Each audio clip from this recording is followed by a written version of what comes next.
Hi everyone, so this is the very much requested tutorial of how to get your texture to look like it's a sweep. So I'm going to firstly separate my subjects from my background, and that just makes it so much easier. It's not 100% necessary, but I prefer to do that. So if you don't have the select subject option, then you can just use your quick selection tool and select your subjects this way. I'm just going to use select subject because it's so much quicker. Okay, and that's selected everything that I wanted, so that's great.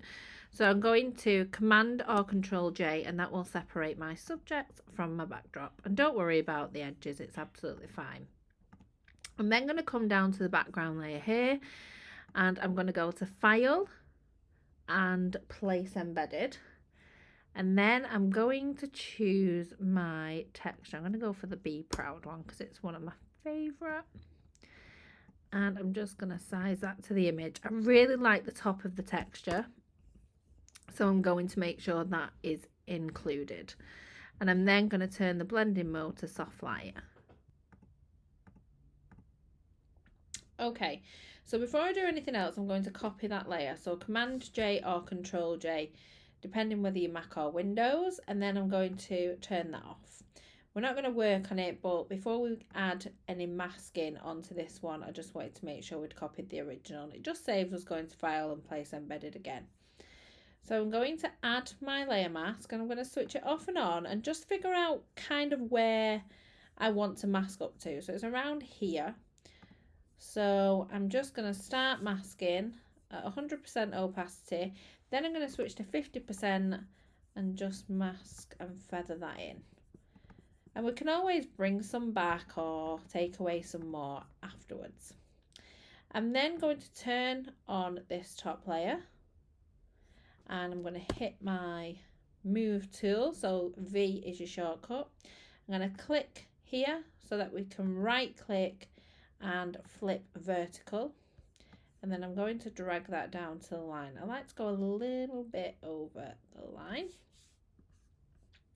Then I'm going to hold Command or Control, depending whether you're Mac or Windows. So Command for Mac, Control for Windows. And I'm going to click on the corner here and drag that out.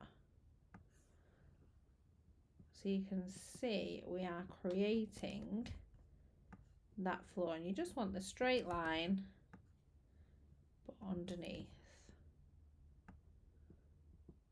Whoops. There we go. So I'm going to hit enter.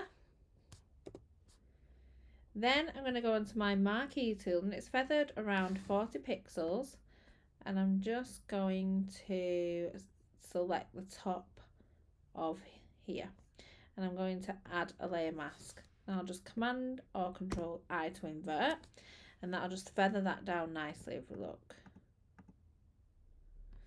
Then I'm going to click on my layer mask and switch into my black brush at around 30% opacity, and I'm just going to start bringing a little bit of the original backdrop in.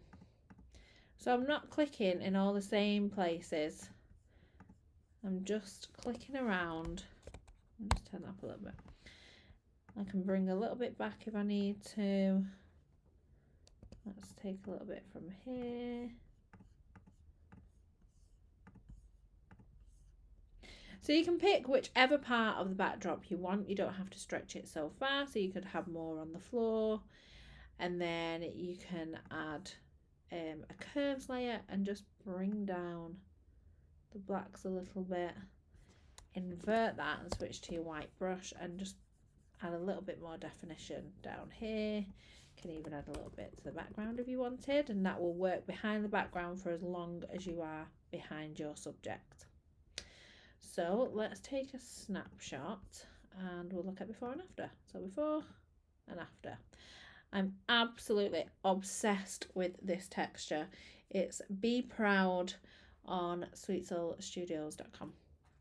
Take care everyone. Bye.